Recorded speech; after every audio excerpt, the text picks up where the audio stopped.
میں بھی کہتا ہوں کہ عرش والے میری توقیر سلامت رکھنا، فرش کے سارے خداؤں سے الجھ بیٹھا۔ میں صرف اتنا بتانا چاہتا ہوں کہ بہت پہلے کی بات ہے، اب وہاں پر جبل عمر ہے، اور جبل عمر پر وہاں اب ایک ہوٹل تعمیر ہو رہا ہے، سعودی عرب کا وہ علاقہ ہے۔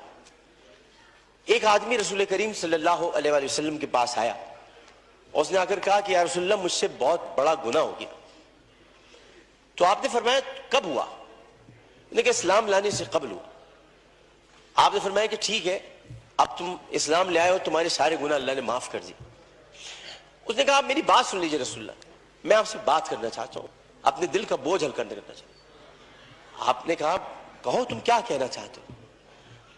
اس نے کہا یا رسول اللہ میری ایک بچی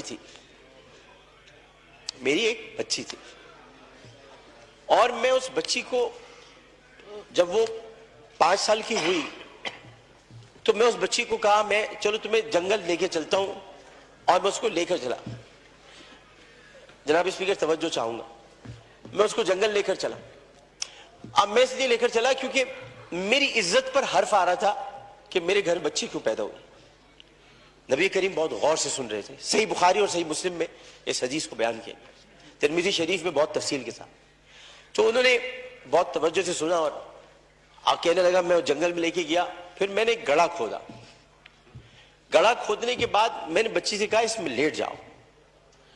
اچھا جب میں گڑھا کھود رہا تھا تو یا رسول اللہ مجھے ایک بات یاد آئی کہ وہ کھودتے کھودتے مجھے پسینہ آنے لگا، تو اس نے اپنے چھوٹی سی چادر سے میرا پسینہ بھی صاف کیا، اور اس کے بعد میں نے اس بچی کو گڑھے میں ڈال دیا، اور پھر میں نے مٹی ڈالی تو عربی میں اسے مجھ سے کہا، ترجمہ آپ کے سامنے پیش کر رہا ہوں، بابا میں مر جاؤں گی بابا، اور میں نے اس کو مار دیا۔ بہت دیر تک خاموشی حجر رسول میں رہی۔ اس نے دیکھا تو رسول کریم صلی اللہ علیہ وسلم رو رہے تھے، خاتم النبیین، سید المرسلین، شفیع المذنبین، انیس الغریبین، رحمت للعالمین، راحت العاشقین، مراد المشتاقین، شمس العارفین، سراج السالکین، مصباح المقربین، محب الفقراء والغرباء والیتام والمساکین۔ ہمیں سکھاتے ہو، ہم تو ختم نبوت کے محافظ، ہمیں سکھاتے ہو سید الثقلین، نبی الحرمین، امام القبلتین، وسیلتنا فی الدارین، صاحب قاب قوسین، محبوب رب المشرقین ورب المغربین، جد الحسن والحسین، مولانا مولا الثقلین، ابی القاسم محمد بن عبداللہ۔ پر درمیان میں نہ بولو، حدیث کے درمیان نہیں بولو۔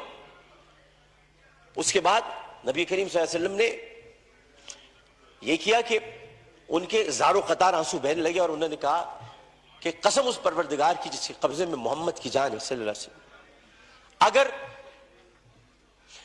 تو اسلام نہ لاتا تو میں تجھے سر عام سب کے سامنے تیری گردن اڑواتا۔ یعنی مطلب یہ ہوا کہ نبی کریم نے بہت پہلے بتا دیا تھا کہ بچیوں کے ساتھ ظلم کرنے والوں کو سر عام ان کی گردن کاٹی جائے گی۔ یہ اصول متعین کر دیا تھا محمد مصطفیٰ، یہ سزا متعین کر دی۔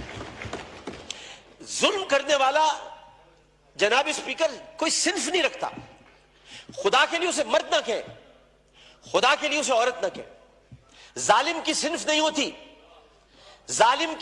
ہوتی، ظالم نہ مرد ہوتا ہے، ظالم کو مرد نہیں کہتے۔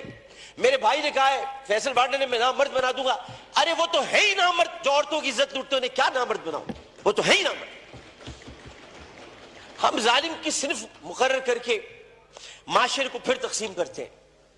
ہمیں کسی کی صنف مقرر نہیں کرنی، ہمیں صرف اور صرف قرآن اور سنت کے مطابق ان سزاؤں کا احیا کرنا ہے جن کی ضرورت ہے۔ یہ واقعہ موٹر وے پر ہو یا حلقہ N245 کی کسی کچی گلی میں، اس میں یہ بحث ہی نہیں کرنی۔ بحث ہمیں یہ کرنی ہے کہ انسانیت کی تسجیل ہوئی، بحث ہمیں یہ کرنی ہے کہ ہم کیا کر رہے ہیں، بحث ہمیں یہ کرنی ہے کہ اگر ہم ریاست مدینہ کے دعوے دار ہیں تو ریاست مدینہ میں اگر ایسا واقعہ ہوتا تو ہم کیا کرتے۔ ہمیں یہ کرنا ہے، ہمیں قانون سازی کرنی ہے، ہمیں اسمبلی میں بیٹھ کر اس معاملے کو مل جل کر حل کرنا ہے۔ میں کسی کا بھی یہاں زیادہ وقت لینا نہیں چاہتا، میں بہت دل گرفتہ ہوں کیونکہ اس بچی کے گھر میں کوئی کمانے والا نہیں ہے، بنیر سے آئے ہوئے پختون گھرانہ تھا، پٹھان گھرانہ بیچارہ، جو وہاں کما رہے تھے۔ عمر صادق اس کا والد، بہت پیاری سی معصوم سی بچی تھی، ہر بچی معصوم ہوتی ہے، پیاری ہوتی ہے، لیکن جناب اس میں سوچیے ایک پختون فیملی کی بچی جو بڑے غیور ہوتے ہیں. میں اپنے تمام پختون بھائیوں سے کہتا ہوں, میں ان سے بڑی محبت کرتا ہوں. غیور قوم ہے, ایک عزت دار قوم ہے, جو آتے بھی ہیں عزت سے کمانے کے لیے, عزت سے جینے کے لیے. چاہے ان کے ساتھ خیبر پختونخوا میں ظلم ہو, چاہے کسی بھی حصے میں ہو, اور کسی بھی قوم کے ساتھ ہو. پاکستان کا ہر قومی رکھنے والا فرد میرا پاکستانی بھائی. اور میں یہ کہتا ہوں کہ وہ بچی ایک دن جب اس کمرے میں رات بھر اس کو بند کر کے رکھا گیا ہوگا, اور پھر اس کو درندگی کے ساتھ اس کی عصمت دری کرنے کے بعد اس کو جب زندہ جلایا ہوگا, تو کتنی تکلیف ہوئی ہوگی اس معصوم سی بچی مروہ کو. جبکہ قرآن کہتا ہے ان الصفا والمروہ من شعائر اللہ. جب اللہ نے دو پہاڑوں کو, مروہ اور صفا کو, عزت دے دی, تو پھر ان کی عزت کیوں نہ اتاری جائے جنہوں نے پہاڑوں کے نام پر عزت دینے والے پروردگار کی پیدا کی ہوئی مروہ کو بے دردی کے ساتھ اس کی عصمت دری کی. ان کی عزت کیوں نہ اچھالی جائے, ان کی گردن کیوں نہ کاٹی جائے, ان کو سر عام پھانسی کیوں نہ دی جائے. جناب اسپیکر, میں آپ سے صرف یہ بات کہنا چاہتا ہوں. میں شکریہ ادا کرتا ہوں اپوزیشن بینچز کا بھی, میں شکریہ ادا کرتا ہوں اپنی پارٹی کا بھی, میں سب کا شکریہ ادا کرتا ہوں کہ جو اس وقت اس درد کو سمجھ رہے ہیں, جو درد کو سمجھ کر بات کر رہے ہیں, اور جو نہیں چاہتے کہ اس وقت سیاست ہو. ہم میں سے کوئی نہیں چاہتا, اور جو ان باتوں پر سیاست کرے گا معذرت کے ساتھ, پھر وہ سیاست کر رہا ہے, عبادت نہیں کر رہا. وہ عبادت نہیں کر رہا. یہ اس وقت عبادت کا مرحلہ ہے, اور عبادت صرف 5 وقت پروردگار کے سامنے سر جھکانے کا نام نہیں ہے. عبادت ظالم و جابر حاکم کے سامنے کلمہ حق کہنا بھی ہے, اور عبادت اپنی جگہ پر رہتے ہوئے جب اللہ تعالیٰ نے قوت گویائی عطا کیے, اور 5 سوالات جب حشر میں کیے جائیں گے, کہاں سے کمایا تھا, کیسے کمایا تھا, جوانی کہاں گزاری, بولنے کا علم دیا تو بولے کہ نہیں بولے, ما کنت تقول فی ھذا الرجل, اس رسول کے بارے میں تمہارا کیا خیال ہے, کیا جانتے ہو. اس وقت ہماری زبانیں گنگ ہو کر نہ رہ جائے.